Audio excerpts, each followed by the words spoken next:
اللہ رب العزت کی ربوبیت تمام عالموں کو شامل ہے، ایسے ہی رحمت للعالمین کی رحمت للعالمینی تمام عالموں کو شامل ہے۔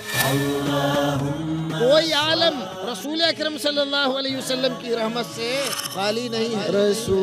میرا یہ دعویٰ ہے، عالمی بھائی چارے کی دعوت صرف اسلام دے سکتا ہے، اور ساری دنیا کو بھائی چارے کی لڑی میں اگر کوئی پرو سکتا ہے تو صرف اسلام پرو سکتا ہے۔ اس کے علاوہ کسی میں طاقت نہیں ہے، کسی میں قوت نہیں ہے، کسی کی تعلیمات عالمگیری نہیں ہے۔ اللہ اکبر، اللہ اکبر، اللہ اکبر، اللہ اکبر، اللہ۔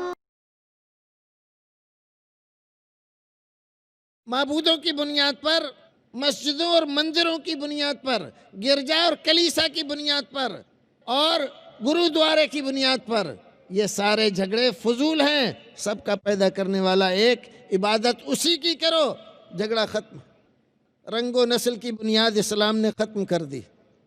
اس نے کہا یا ایھا الناس انا خلقناکم من ذکر و انثی وجعلناکم شعوبا وقبائل لتعارفوا ان اکرمکم عند اللہ اتقاکم۔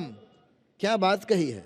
یا ایھا الناس، یہاں بھی یا ایھا الذین آمنوا نہیں کہا، یا ایھا الناس، اے سارے انسانوں، اے آدم کی اولاد، انا خلقناکم من ذکر و انثی، ہم نے تم سب کو، مسلمان، ہندو، جینی اور بودھ، عیسائی اور یہودی، اور دنیا کے کسی بھی خطے میں کوئی بھی دین کا ماننے والا ہو، وہ سن لے کہ ایک مرد اور ایک عورت سے پیدا کیا ہے۔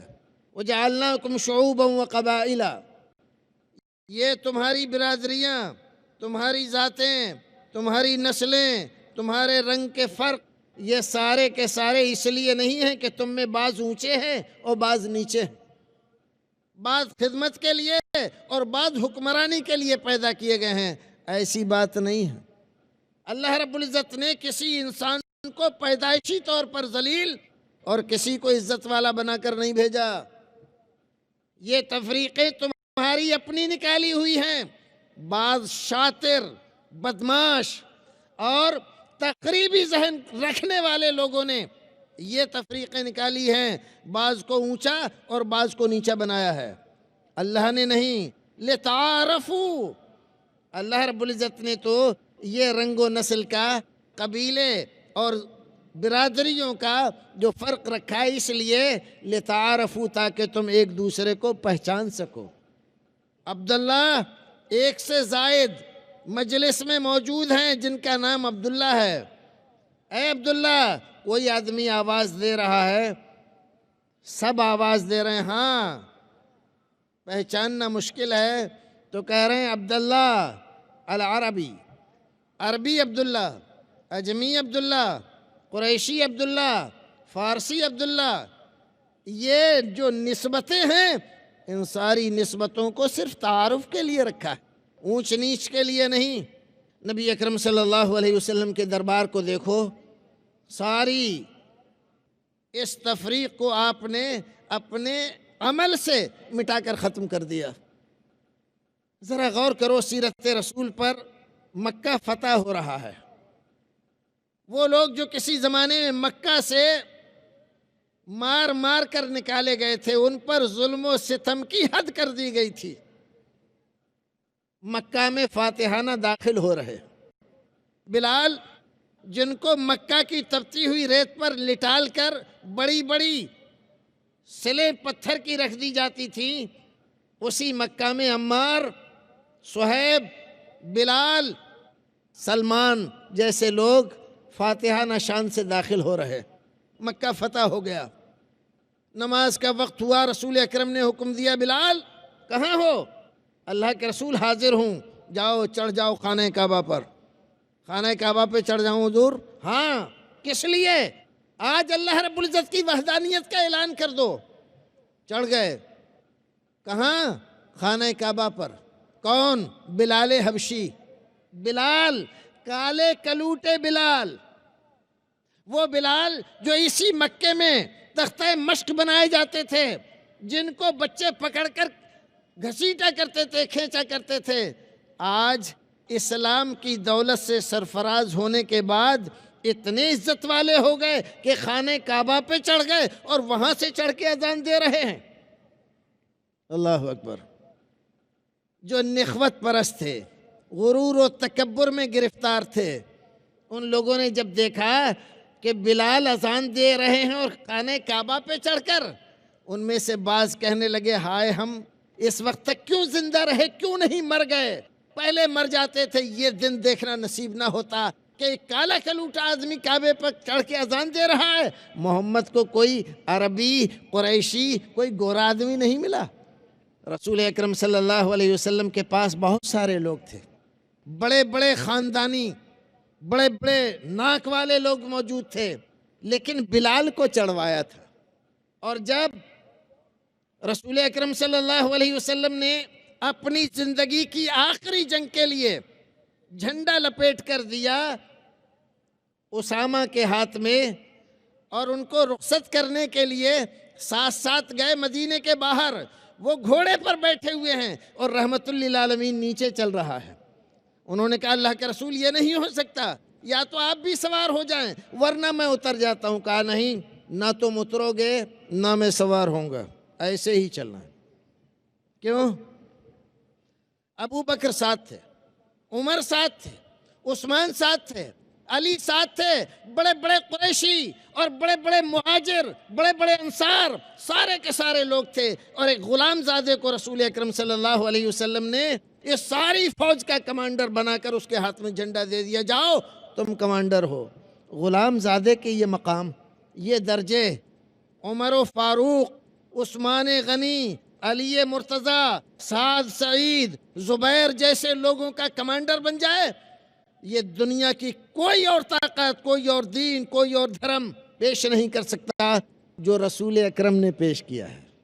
اس لیے میرا یہ دعویٰ ہے کہ اس عالمی بھائی چارے کی دعوت صرف اسلام دے سکتا ہے، اور ساری دنیا کو بھائی چارے کی لڑی میں اگر کوئی پرو سکتا ہے تو صرف اسلام پرو سکتا ہے، اس کے علاوہ کسی میں طاقت نہیں ہے، کسی میں قوت نہیں ہے، کسی کی تعلیمات عالمگیری نہیں ہے، صرف اسلام کی تعلیمات ہی یہ نقشہ پیش کر سکتی ہیں، دوسرا کوئی نہیں پیش کر سکتا۔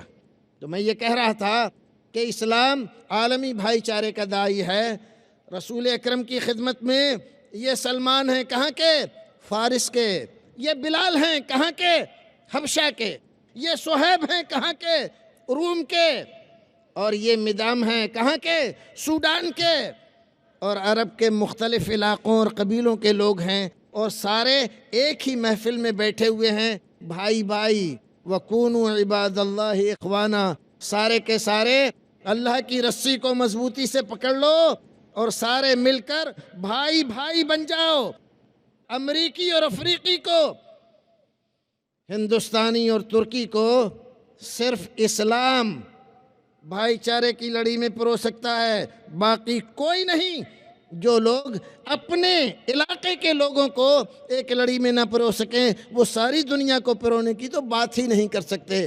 تو بھائیو، آج کا ہمارا یہ عنوان، یہ موضوع اسلام کی آفاقیت، اس کی عالمگیریت اور اس کے نظام کی برتری کو ثابت کرتا ہے۔ یہ ذمہ داری ہماری ہے، کوتاہی ہم سے ہوئی ہے، اسلام سے نہیں۔ ہم نے اسلام کی عالمگیریت کو اجاگر نہیں کیا، دنیا والوں کے سامنے رکھا نہیں، بلکہ ہم خود اس دلدل میں پھنس گئے جس میں دوسرے پھنسے ہوئے تھے۔ ہم نے ذات اور برادریوں کے نام پر، اونچ اور نیچ کے نام پر مسلمانوں میں بہت ساری ذاتیں بنا لی، کچھ اونچی کچھ نیچی، کچھ بہت اونچے ہو گئے، کچھ بہت نیچے قرار دے دیے گئے۔ ہم دوسروں کے فلسفے سے متاثر ہو گئے، اسلام کو چھوڑا تو یہ نحوست ہمارے حصے میں آئی۔ دوبارہ اگر آپ چاہتے ہیں کہ اسلام کی اس عالمگیریت سے وابستہ ہو جائیں، اس رفعت اور بلندی کو حاصل کر لیں، تو ضروری ہے کہ اسلام کے نظام مساوات کو سمجھتے ہوئے وَكُونُوا عِبَادَ اللَّهِ إِخْوَانًا کے زمرے میں آ کر پھر سے بھائی بھائی ہو جاؤ اور آپس میں نفرتیں عداوتیں ختم کر کے دوبارہ دنیا والوں کو دکھاؤ کہ ہاں مسلمان ایسے ہوتے ہیں، ایک صف میں کھڑے ہوتے ہیں۔ ایک ہی صف میں کھڑے ہو گئے محمود و ایاز، نہ کوئی بندہ رہا نہ کوئی بندہ نواز، غلام اور آقا سب ایک ہی زمرے میں ہیں۔ یہ اسلام ہی پیش کر سکتا ہے اور کوئی نہیں۔ اللہ رب العزت سے دعا ہے کہ پروردگار ہمیں اسلام کو سمجھنے اور ساری دنیا میں اس کے پیغام کو عام کرنے کی توفیق عطا فرمائے۔ وآخر دعوانا ان الحمد للہ رب العالمین۔ Allahu Akbar, Allahu Akbar. محترم جناب مولانا رضا اللہ عبد الکریم مدنی حفظ اللہ، آپ کے سامنے اسلام عالمگیر بھائی چارے کا داعی ہے، اس پر گفتگو فرما رہے تھے۔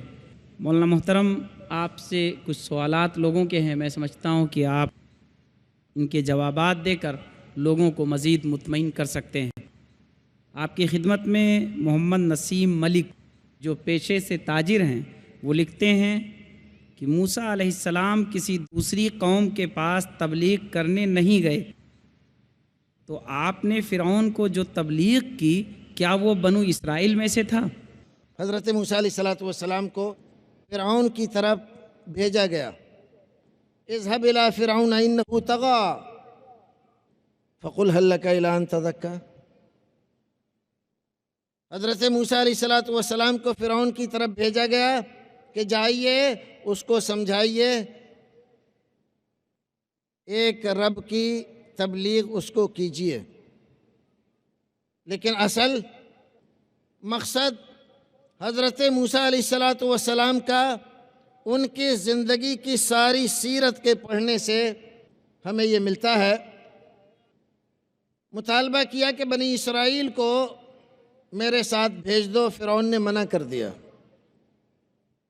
بنی اسرائیل کی فلاح بہبودی اور ان کو لے کر مصر سے نکلے اور میدان تیہ میں پہنچے، پھر کہیں پر یہ بات ہمیں نہیں ملتی کہ حضرت موسیٰ علیہ السلام کسی دوسری قوم کے پاس دین کی تبلیغ کرنے کے لیے گئے ہوں۔ فرعون کی طرف اس لیے کہ وہ اس زمانے کا حاکم تھا، بادشاہ تھا، اور ساری بنی اسرائیل قوم کو اس نے غلام بنا رکھا تھا۔ بنی اسرائیل کی آزادی کے لیے اللہ رب العزت نے اس کو بھیجا۔ اسی لیے ہم دیکھتے ہیں کہ فرعونیوں نے حضرت موسیٰ علیہ السلام کی بات نہیں مانی۔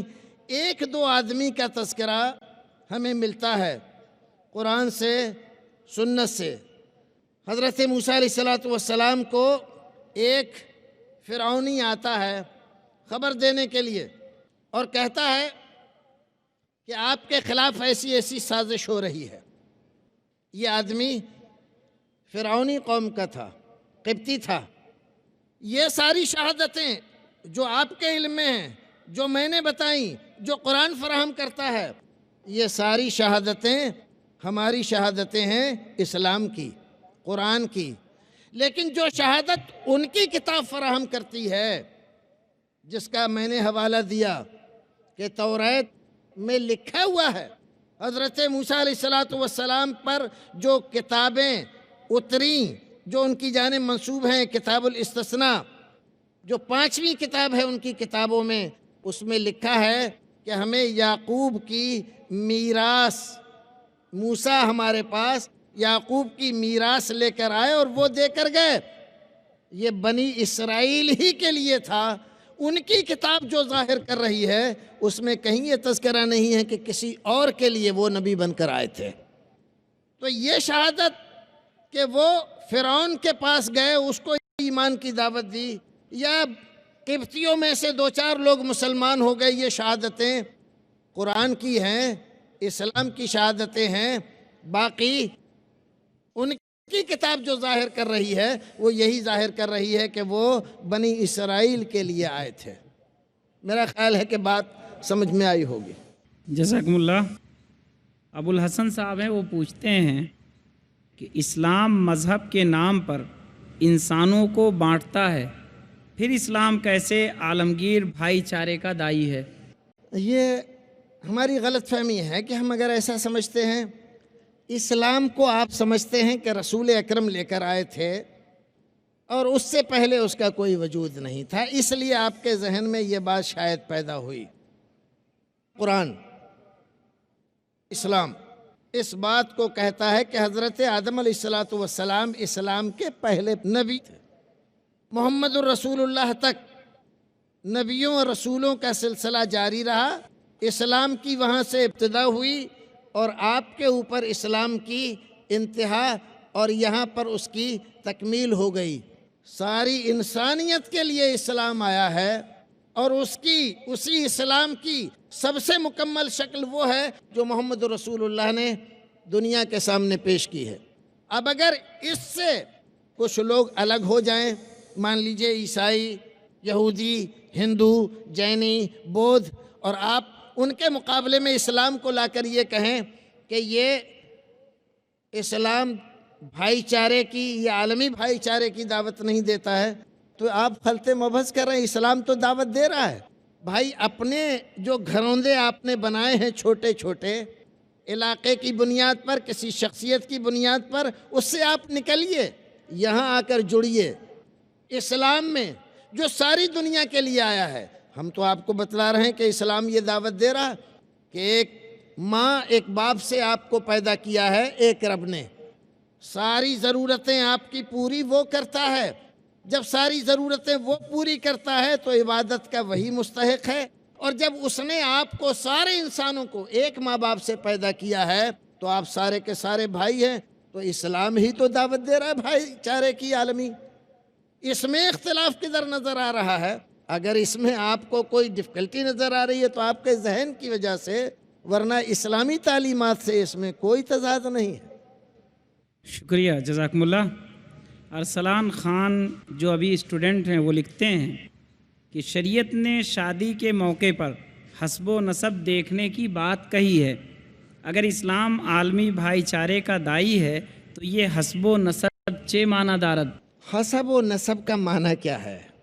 حسب و نسب کا صرف اتنا سا معنی ہے شریعت میں کہ لڑکا اور لڑکی کس حیثیت کی ہے، ان دونوں کو دیکھا جائے تو یہ ان دونوں کے رشتوں کو باقی رکھنے کے لیے زیادہ مناسب ہوگا۔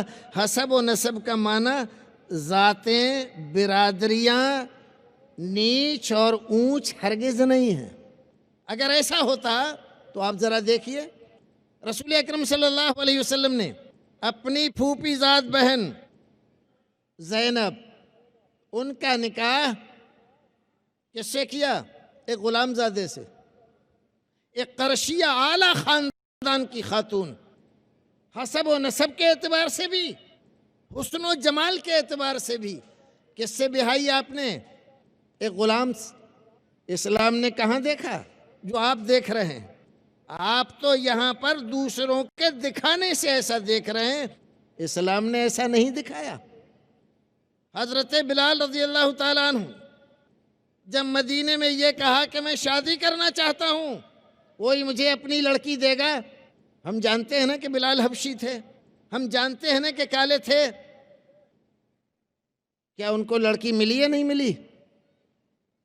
انصار مدینہ نے، ایک آدمی نے نہیں، 10 آدمی کھڑے ہو گئے کہ بلال ہم تمہارا رشتہ منظور کرنے کے لیے تیار ہیں۔ کہاں اسلام نے اونچ نیچ؟ وہ حسب و نسب کا معنی پیشہ ورانہ طبقاتی نظام پر مبنی ورن ویوستھا والی جو صورتحال یہاں ہندوستان میں بدقسمتی سے مسلمانوں نے اپنے یہاں جاری کر رکھی ہے، اسلام اس کی کب تائید کرتا ہے؟ حسب و نسب کا معنی یہ ہے کہ ایک نہایت پاکیزہ، دیندار، پرہیزگار لڑکا ہے، اس کا فیشن پرست، بے دین، بے نمازی لڑکی سے شادی نہ کی جائے۔ یہ مطلب نہیں ہے کہ وہ ایک خاص برادری کا ہے تو اسی خاص برادری سے شادی ہوگی اس کی، دوسری سے نہیں ہو سکتی۔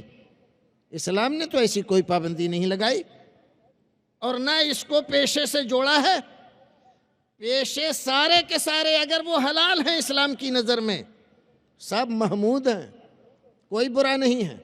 آج کل ہمارے زمانے میں کپڑا بننے کو لوگوں نے ایک دو نہیں 20 حکایتیں، لطیفے، کہانیاں، چٹکلے، کہاوتیں ان کے بارے میں بنا رکھی ہیں کہ یہ ایسے ہوتے ہیں، یہ ویسے ہوتے ہیں۔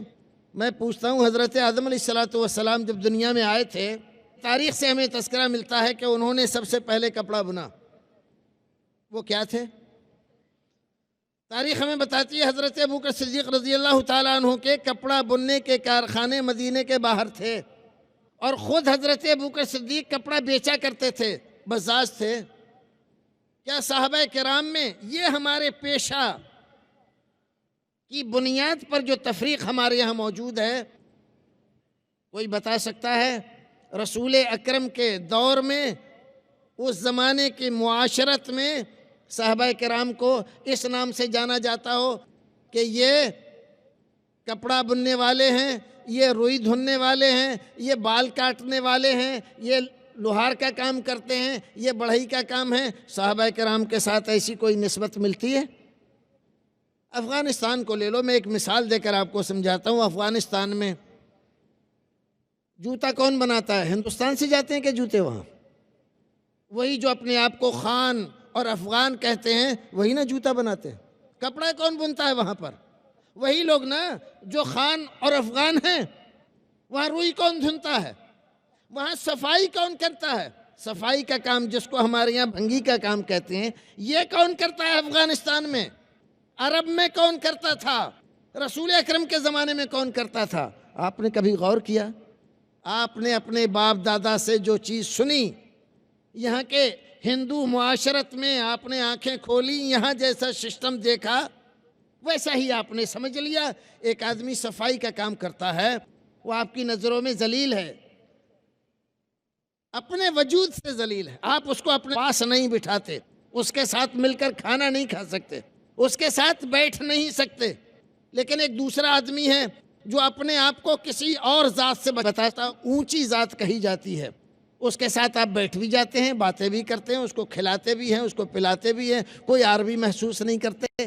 اسلام کی روح سے تو اگر وہ یہ مسلمان نہیں ہے اور وہ بھی مسلمان نہیں ہے، دونوں کفر میں ملوث ہیں، کفر کی گندگی میں لت پت ہیں، اسلام کی روح سے تو دونوں ایک ہی ہیں۔ اس کو آپ اپنے پاس بٹھائیں اور اس کو نہ بیٹھنے دیں، اسلام نے نہیں کہا ایسا۔ یہ آپ نے یہاں کی معاشرت کو اختیار کیا ہوا ہے۔ ہندوستانی طبقاتی نظام کی خباثت آپ کے ذہن میں بھری ہوئی ہے، اسلام اس سے بالکل پاک ہے۔ اسلام نے ان اکرمکم عند اللہ اتقاکم، سب سے بہتر، عزت والا، شان شوکت والا، عزت و وقار والا وہ ہے جس کا کردار اچھا ہے۔ جس کا کردار جتنا اچھا ہے اتنا ہی وہ اچھا آدمی ہے۔ ایک آدمی مان لیجئے کوئی ساتھ اس کو برائی پر محمول نہ کریں، اپنے آپ کو سید کہتا، کام چوری کا کرتا ہے تو وہ اس لیے عزت والا ہے کیونکہ وہ سید ہے۔ اور ایک آدمی کپڑا بننے کا کام کرتا ہے، 5 وقت کا نمازی ہے، اللہ کے تمام فرائض اور نوافل کو ادا کرتا ہے، رسول کی سنت پر دل و جان سے قربان ہے، تو اس لیے وہ نیچا ہے، ذلیل ہے کہ وہ کپڑا بننے کا کام کرتا ہے۔ کیا اسلام کا یہ پیغام ہے؟ یہ وہ خباثت ہے جو آپ کو دوسرے لوگوں سے وراثت میں ملی ہے۔ آپ اس کو جب تک نہیں چھوڑیں گے، اسلام کی پاکیزہ اور صاف ستھری تعلیم سے آپ آگاہ نہیں ہو سکتے۔ اسلام کا یہ پیغام نہیں ہے۔